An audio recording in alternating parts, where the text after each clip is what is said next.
Мурза Гапаров эки ирет гүлдөөчү алмалар. Аңгеме.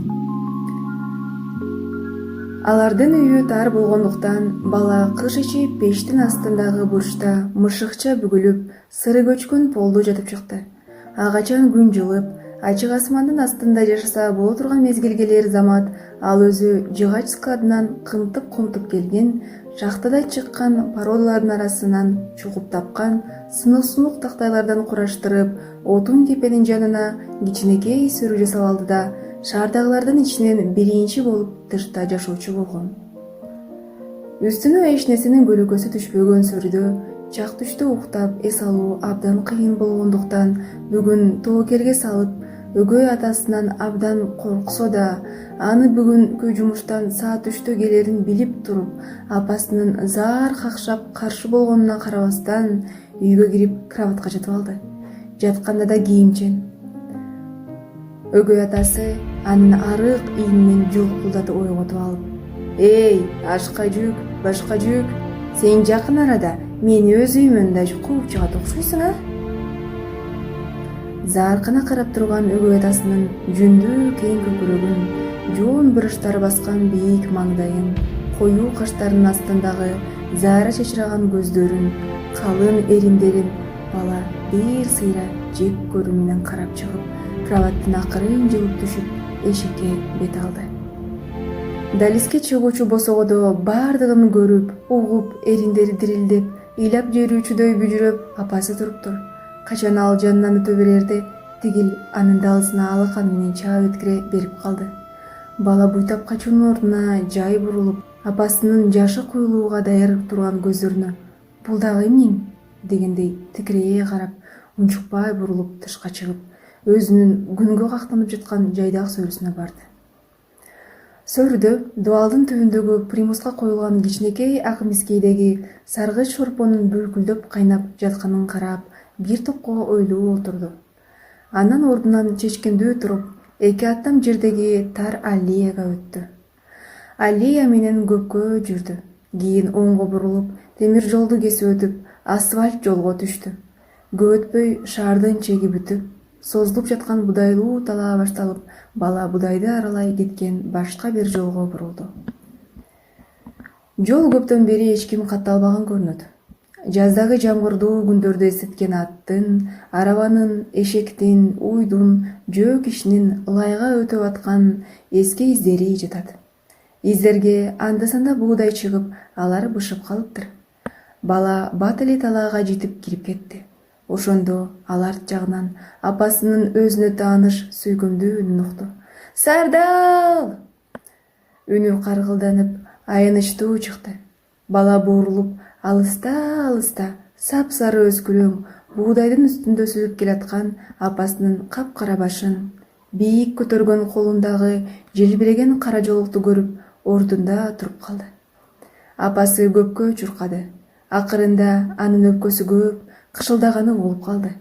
"Кайт, Сардал!" деди апасы ушул учурда. Бала апасынын оюн түшүнүп, ошол замат тыз коюп качып жөнөдү. Эни менен баланын ортосунда куугун башталды. "Сардал, кайт! Сардал!" Апасы бат эле чарчап, акырындап кала баштады. "Сардал!" Бул жолу апасынын үнү узактан угулганын сезип, бала токтоп, артын карады. Апасы тээ алыста, жолдун ортосунда далдайып туруп калыптыр. Уулунун кайра токтогонун көрүп, бир аз кооптонуп, ишеничсиз түрдө алга баса баштады. Ал уулунун кайрадан качышын күтүп, андан көзүн албай келатты. Бирок анын ордунан жылбай турганын көрүп, ылдамдай басты. Аябай чарчагандыктан бир жолу мүдүрүлүп, катуу жыгылып да алды. Ошондо бүт көкүрөгү, жүзү чаңга булганып турду. Бирок ал жаактарын жаап калган үрпөйгөн чачтарын оңдобостон, бетин аарчып, көкүрөгүнүн чаңын да күбөбөстөн, көрдөн чыккандай сүрдүү кейпи менен алга басты. Балага бул таасир этти. Анын жүрөгү бурап ооруп, тамагы буула түштү. Өзү да сезбей, селбип, кадам шилтеп, апасын утурлады. Барган сайын ал жакындай берди. Апасы жакындап, анын топурак болгон коюу каштарынын астынан туп-тунук кара көздөрүн даана көргөндө, Апа! Деп кыйкырып жиберип, өзүн алга таштады. Апасы да бир күчүн жыйнап, эки колун алга сунуп, чыркап жөнөдү. Алар көз ачып жумганча кошулушту. Анан үстүндөгү асман сыяктуу кең буудайлуу талаанын ортосунда чөп баскан эски жолдо эне бала бири-бирин бекем кучакташып, бири-биринин жагымдуу ысыгын сезишип, тааныш жыттарын жытташып, көпкө унчугушпай турушту. Экөө тең көздөрүн жашырып, бири-биринин денесине ысык жаштарын куюлтушуп, секин ыйлап жаткандыктарын жакшы билип турушту. Эми, деди бир кезде энеси, дале баласынын башын өз көкүрөгүнөн бошотпой. Ушинтип чечипсиң, мейли. Бирок Сардал, атаңа баргандан кийин ага мен жөнүндө айтпай эле койчу. Жок, деди уулу энесинин кучагынан бошонуп.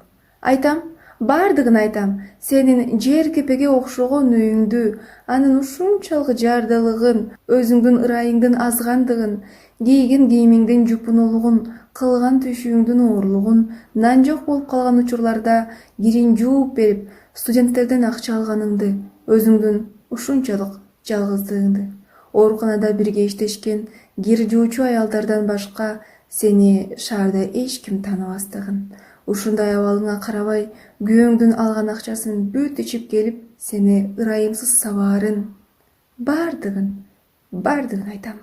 Эне көзүнө толуп чыккан жашын сыгып, токтоолук менен: Сен мынтип мага жардам кылбайсың да, Сардал? Ошондой болсо да, кубатым, сен али көп нерсени түшүнбөйсүң. Эгер билсең, чоң кишилер да жаңылышат. Баарынан жаманы, алардын ар бир катарсы өтө кымбат баалар менен төлөнөт. Ох, апа, деди бала, башын кайрадан апасынын көкүрөгүнө катып. Биз бир кезде кандай бактылуу элек. Өз атам үчөөбүз, өзүбүздүн үйүбүз, уюбуз, коргонубуз, багыбыз бар эле. А билесиңби, апа, эки түп алмабыз күзүндө дагы бир жолу гүлдөшү эле го, билесиңби ошону, апа? Деди апасы болор-болбос жылмайып. Бирок дайыма алардын мөмөлөрү бышууга үлгүрбөй калчу. Бат эле суук күз келип, анын артынан кыш түшүп. Анын көзүнө жаш толуп чыгып, анысын балага байкатпас үчүн башын түп-түз көтөрүп, алыска карады. Көздөрүндөгү мөлтүрөгөн сууларга күндүн нурлары, аппак булуттар, бозомук тарткан асман чагылыша түштү. А эсиңдеби, апа, атам үчөөбүздүн шаарга барып, мага велосипед сатып келгенибиз? Ал азыр ошол бойдон атканада турат. Эгер сенин сага келгенимде кайра атама жөнөтпөй коеруңду билсем, мен аны ошондой эле шаарга алып кетет болчумун. Бала бир азга ойго батып унчукпай калды. Кийин деми кысыла: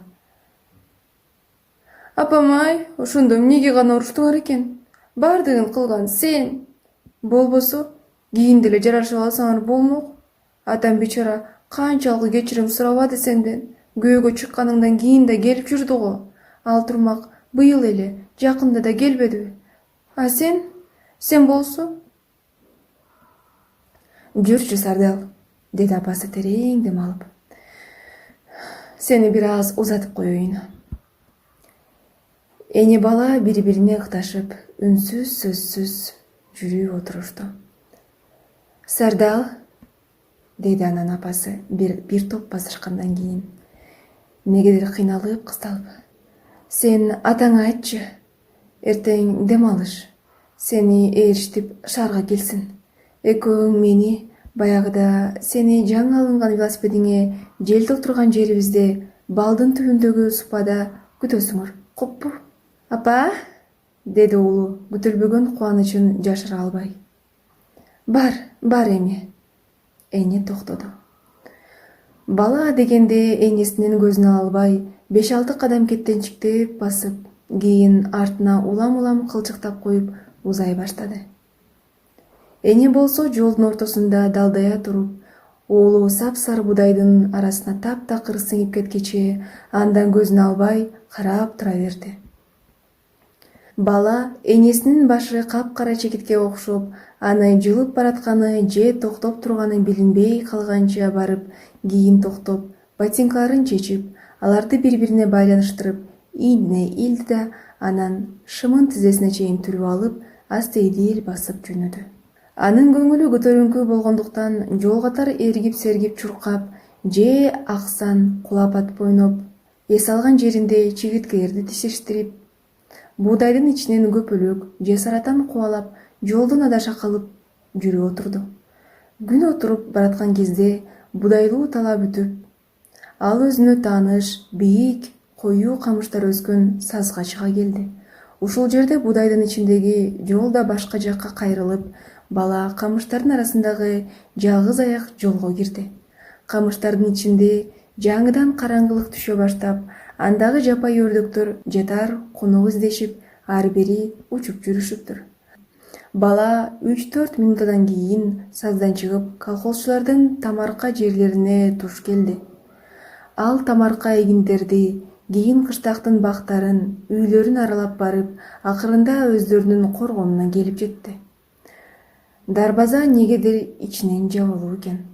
Бала тешиктен карап, алмалардын түбүндөгү сөрдө отурган кемпирди, очокко от жагып жүргөн жаш аялды, велосипедке жел толтуруп жаткан өз теңдүү баланы көрдү. Өмүрүндө көрбөгөн бул чоочун кишилер аны аябай таң калтырды. Ал бир топко эмне кыларын билбей, нес болуп туруп, кийин шымынын багалектерин түшүрүп, ботинкаларын колуна алды да өзүнүн кичинекей муштумдары менен дарбазаны акырын койгулады. Ошол замат коргондун ичинен кепичтердин шырп-шурп үнү угулуп, көп өтпөй дарбазанын оор чынжырлары шалдырая түшүп, анын маңдайында ыраң уройлуу жаш аял чыга келди. «Арбаңыз», деди бала бир аз сүрдүнүп. «Бар бол, кел». «Келдим. Жакып байке үйдө экен, ал эмнегедир атам дегиси келбеди». «Жок, суу сугарып жүрөт». «Эмне? Ишиң бар беле?» «Айта бер, мен анын аялы боломун». Бала аялды алая тиктеп туруп калды. Ушул учурда аялдын жанына велосипедин жетелеп бала келди. Сардал баланын жүзүнө карабай туруп, көз кыйыгын велосипедке таштады. Велосипеддин бир аз майышкан урулунан анын өзүнүкү экенин тааныды. Ошондо анын кой көздөрүнө жаш толуп чыгып, муну ал берки жат кишилерге көрсөтпөс үчүн артына бурулуп кетти. Беркилер бири-бирин таңдануу менен карап алышып, анан кайрадан дарбазаны жаап салышты. Сардалдын ындыны өчүп, коргонду бойлой басты. Бурчка жеткенде көчөнүн баш жагынан дабырап келатышкан уйларды, алардын артындагы чаңдын арасында көчөнү жаңырта шаңшып сүйлөп келатышкан балдарды көрүп тык токтоду. Ал уйларды да, алардын ээлерин да таанып, ошол замат өзүн караңгылыкка тартып, дубалга жөлөнүп туруп калды. Анын өзүнүн эски досторунун алдындагы сууга ыргытылган күчүктөй аянычтуу бүжүрөп тургусу келбеди. Обочорок жерден тойгон курсактарын араң көтөрүшүп, сүт жыттанган желиндерин чайпалтыша, турмуштун марттыгына ыраазы болгондой ныксырай басышып, уйлар өтө башташты. Балдар Сардалды байкашпады. Алар козу карындын күн күркүрөгөндө чыгышы же чыкпасы жөнүндө талашка абдан алаксып калышыптыр. Сардал алардын узай түшүшүн күтүп ордунан жылбады. Ошол кезде анын так төбөсүнөн тили каткан булбулдун «чикак» деген аянычтуу үнү угулду. Бала карай берип, байытан бери байкабаган, дубалдан ашып, мөмөлөрдүн оордугунан төмөн ийилип турган алма шактарын көрдү. Булар алиги өзгөчө, жылына 2 ирет гүлдөөчү 2 түп алманын шактары эле. Бала алмалардын ар бир шагын, ар бир чырпыгын сагынып карай баштады.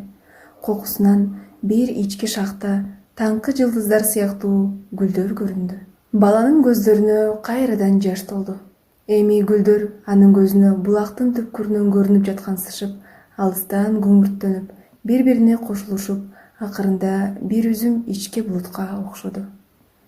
Бала көз жашын бир аз сыгып алып, жолго чыкты. Ал кыштактын үйлөрүн, бактарын, тамарка эгиндерин артка таштап, камыштуу сазга жакындады. Ушул жерде ага бир кара ит жолукту. Ит жолдун четиндеги өскүлүң чөптүн арасында ар бери чуркап, секирип, коңуз тутуп жеп жүрүптүр.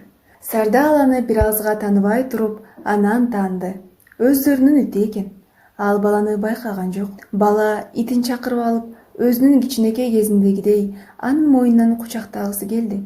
Бирок анда тигини таптакыр ээрчип алышынан коркуп, эгер ээрчисе, ага шаарда жашоо кыйын болорун ойлоп, тим болду. Балага иттин азыркы эркин, эчтекеден бейкапар жүрүшү жагып жатты. Сен дали бактылуу экенсиң, деди ал иттин көзүн албай жай баратып. Бирок кокусунан ит аны байкап калды. Ал ушул замат чуркап келип балага асылып, анын бети колдорун жыттагылап, кыңшылап, ага болгон өзүнүн иттик сагынычын, сүйүүсүн билдире баштады. Буларды көрүп туруп баланын жүрөгү жийип кетти. Ал бир паска иттин маңдайынан сылап туруп: "Кетесиңби мени менен, а? Кетесиңби?" деп сурады. Ит анын колун жалап, койруктарын шыйпаңдатып жооп берди. "Эмесе, жүр анда", деди бала. Ит чын эле ээрчип жөнөдү.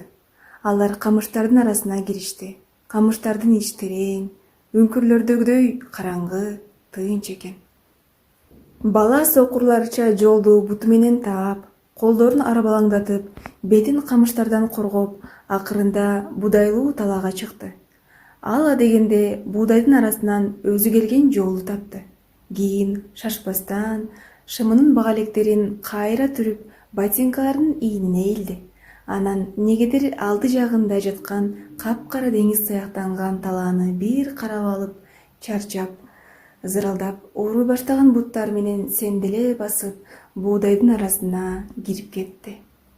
А ит анын артынан салдырды. Ушул учурда баланын маңдай тарабындагы алыскы тоолук жактан